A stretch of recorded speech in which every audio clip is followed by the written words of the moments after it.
Hi, and welcome to this tutorial on how to change background color from photo using Apowersoft background eraser. First, go to your App Store or Play Store to search for the app and have it installed.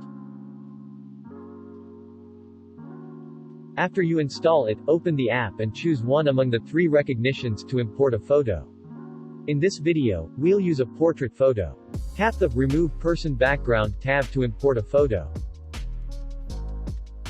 As you can see, the background of your photo will be removed instantly. If you want a more precise cutout, tap Manual, then select the areas you want to remove and keep. And to change background color, go back to the Editing section and tap Background, then choose Color tab. Choose a color you want for your photo. Finally, click the Save HD button to process and save it on your device.